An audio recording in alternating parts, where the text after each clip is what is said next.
Good morning, everyone. Welcome again in our new lecture, always about literary genres. This lecture represents, the second part of our previous lecture, which is about drama. After knowing the definition, and the types, and also the different terms, and the parts of this genre, today we'll try to explore and highlight, the elements of drama. The elements of drama. Now, when we want to talk about the elements of drama here, we should go back always to the Greek literary heritage, to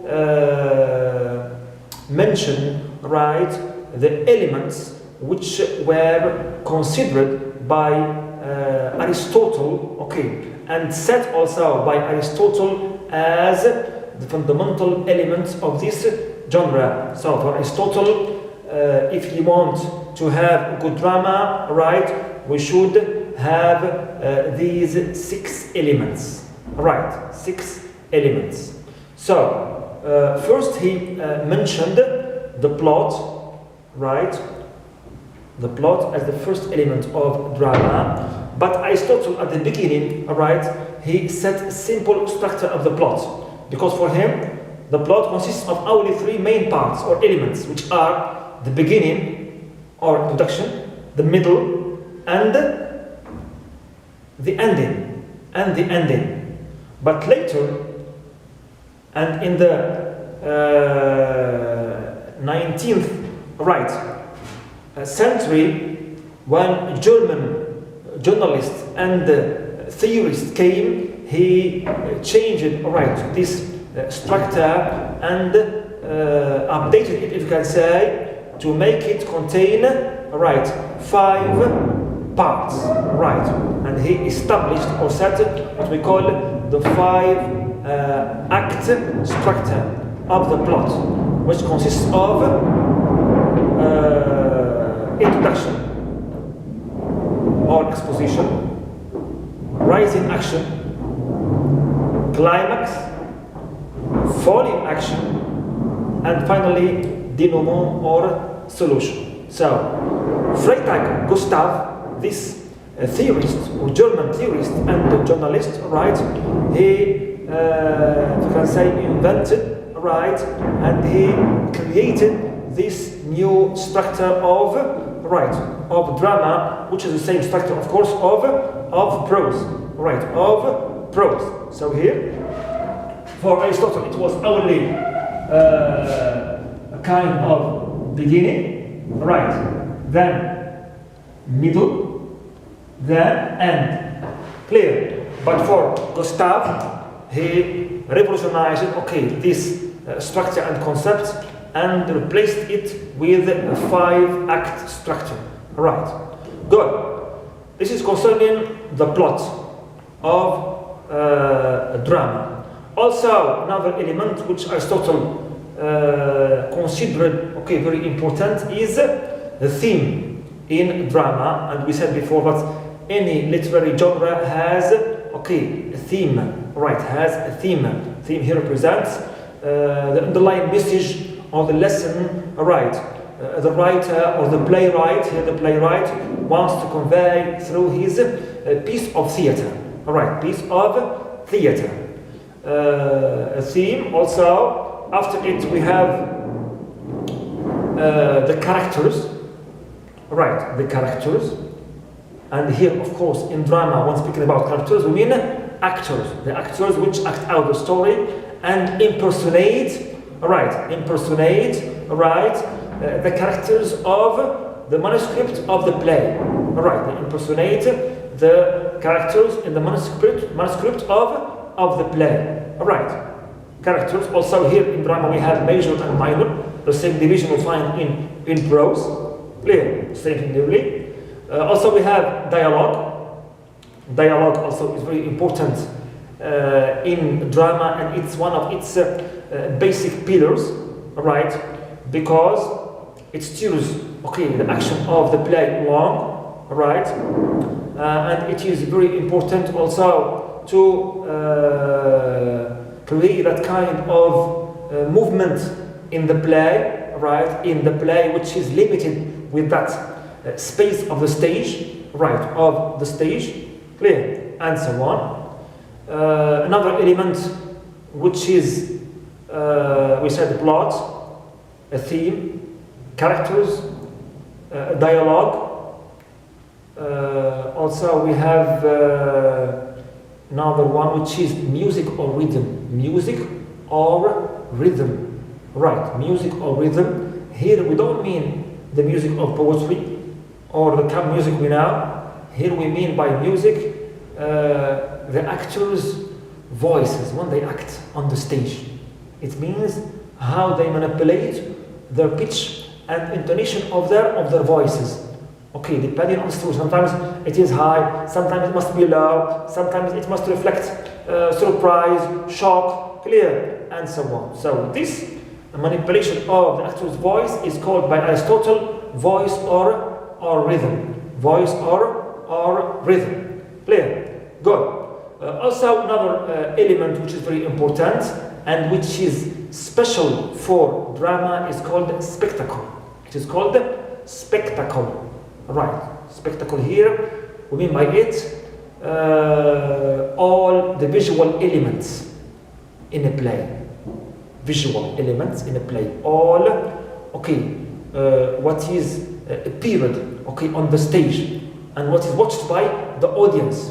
All right, starting from the sets, the furniture, costumes, decorations, lights, makeup, pictures, and any other element which have or which has any kind of effect, right, whether near or far, right. So all these visual elements are called spectacle, right, spectacle, and for Aristotle they are very important to drama, and they really distinguish drama from the other genres, because we said drama always is, unlike the other genres, associated with action, right. It's a combination of art and action, art and life, right, and life. Because Aristotle, as you know, he believes that the main function of literature is, you can say, imitation of life, or what he calls mimesis. Okay, when art recreates life, That's why he here, mentions these elements and especially those effects. So number 5 is, we said, is spectacle, or number 6, last one, is spectacle. So these are the 6 main elements introduced by Aristotle as the most important elements we should have to have good drama. Of course, there are many other theorists who also have their own contributions to this genre, and they have added also certain other elements which are also very important and which are relevant to drama. For example, we have the conflict. Yes, another element which is important, right, in drama, which is the conflict, right. We have also here, like prose, 2 types of conflict between character, and himself, right. Maybe here we intervene the notion of fate, right, the character.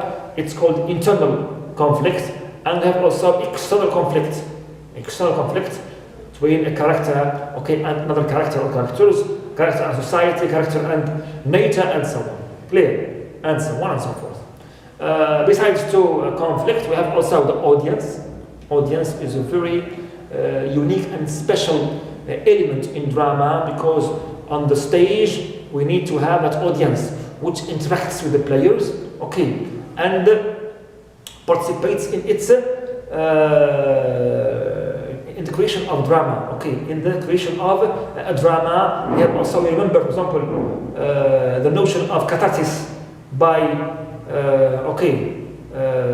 Aristotle, in which the emotions of the audience, right, are revealed and released, through the acting, in drama. very important notion here also, because we have here this kind of interaction between the actors and on the stage and the audience, right? And the audience.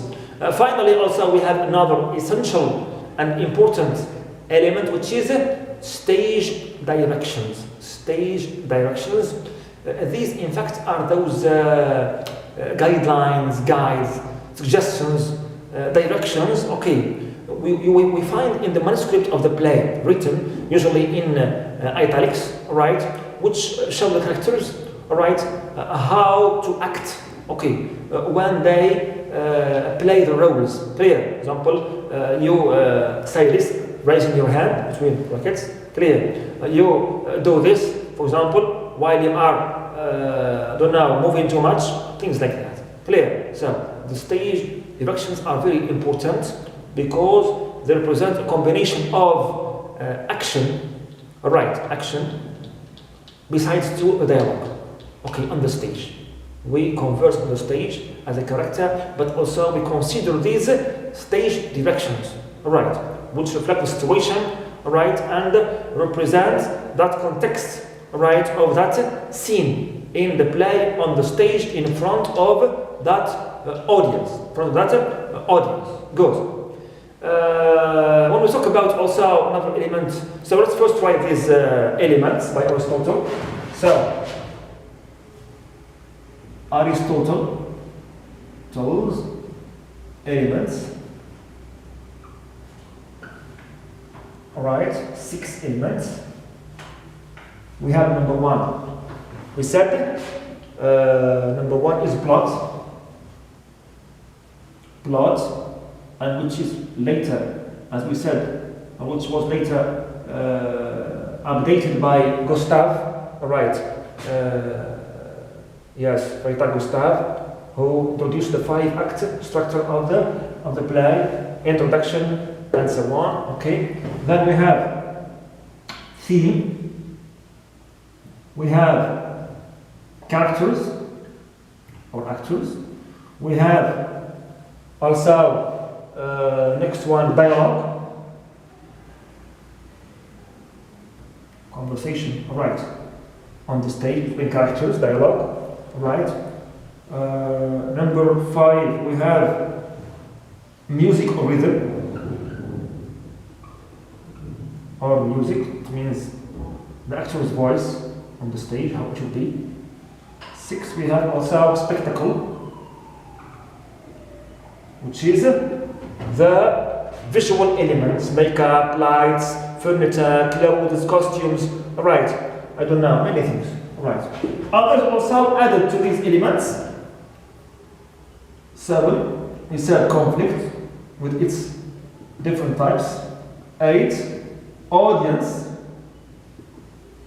Right, and 9, which is very important, and special, okay, to drama, which is stage directions. Stage directions. So all these are the elements of drama. Now, drama, in fact, when we say drama, we mean both. Okay, the literary form. Okay, we have the manuscript and also the play itself. The piece of theater also is called drama. Clear. So on the stage, the play or the piece of theater is divided into acts and scenes. We have first acts. They are like episodes, right? Acts, and the acts, okay, consist of, or every act consists of scenes, of many scenes. We have first acts, and so here we have acts, structure, acts, and under it we have scenes, or scene, or scenes. All right, or scenes. Good. Now, when we spoke about also the dialogue, right, and the elements general of a drama, we said that the dialogue is holds a very important, okay, place and position in all these elements, right?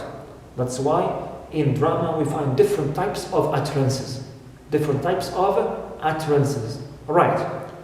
The commonest one, of course, number 1 is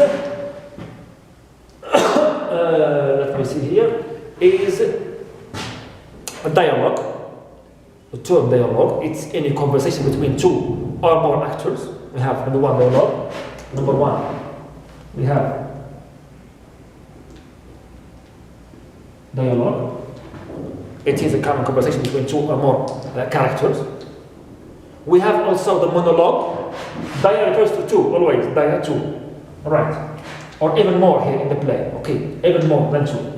Number two, we have monologue.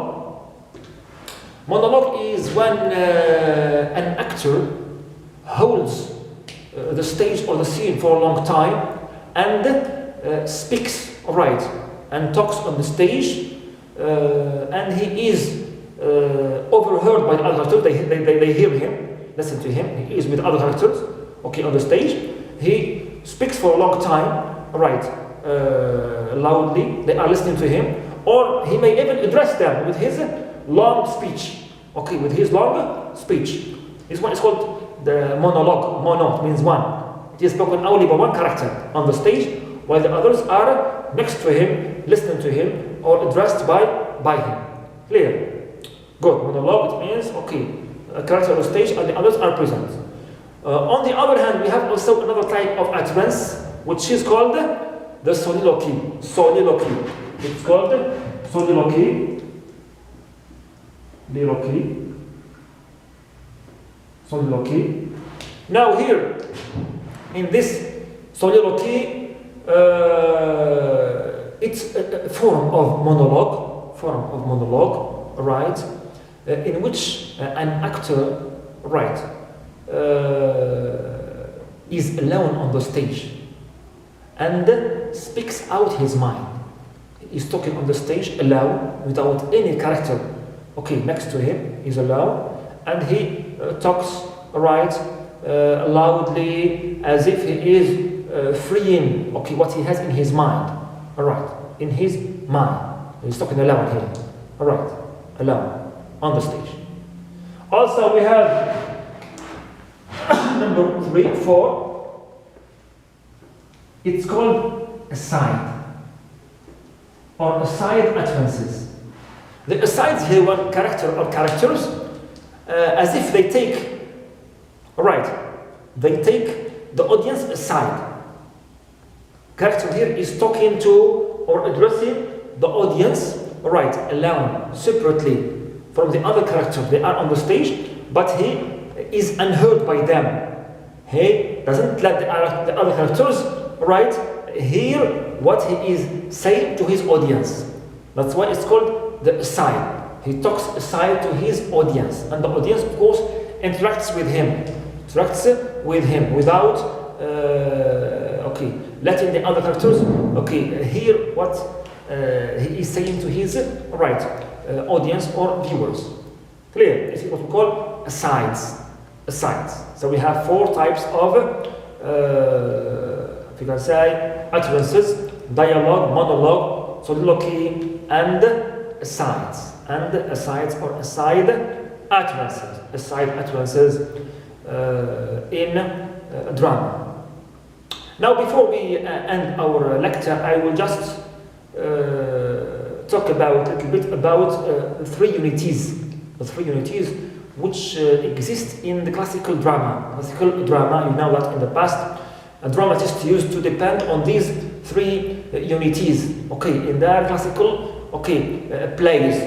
These are unity of time, unity of place, and unity of action. By unity of time, they mean that all the play events should happen and take place on one day. Right, on one day.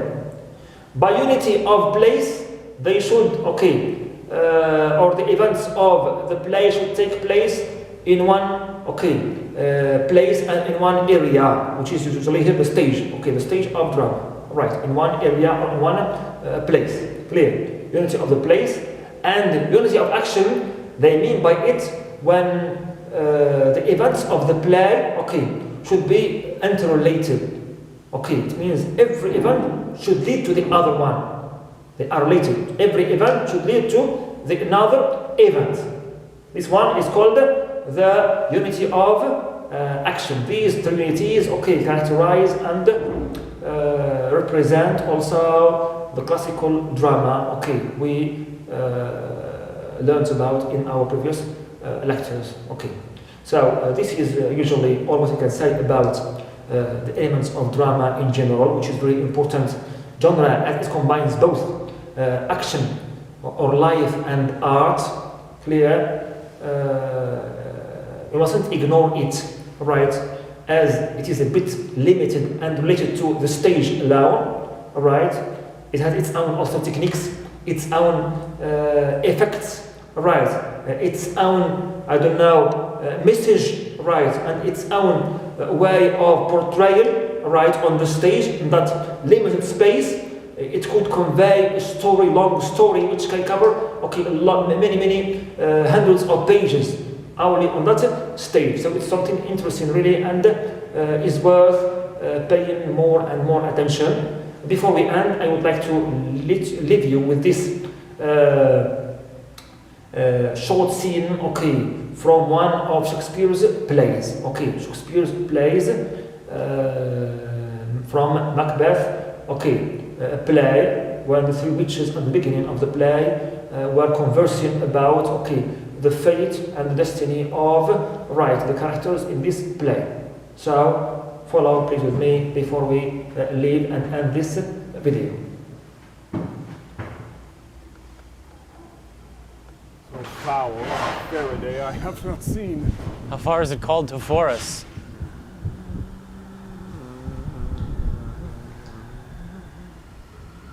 These so withered and so wild in their attire that look not like the inhabitants of the earth and yet are on it.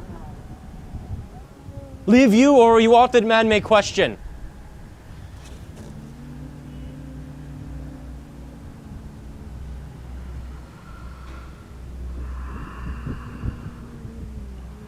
You seem to understand me, each at once her choppy finger laying upon her skinny lips.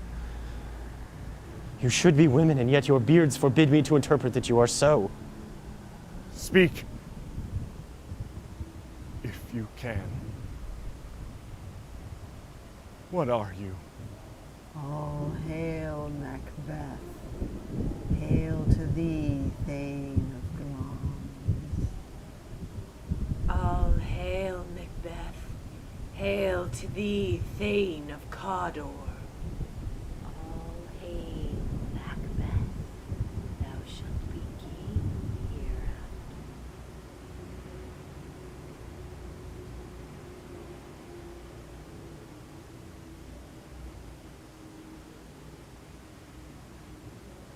Okay, thank you for your attention and attentiveness, and we wish that we could cover, okay, all the elements of the three genres properly and adequately, because we need always, okay, to say that not enough to have these theoretical lessons. We need always to explore, practice through reading, right, and analyzing and studying the authentic pieces of literature which represent different genres. I mean prose, stories, novels, and poetry or verse, and also drama, I mean plays.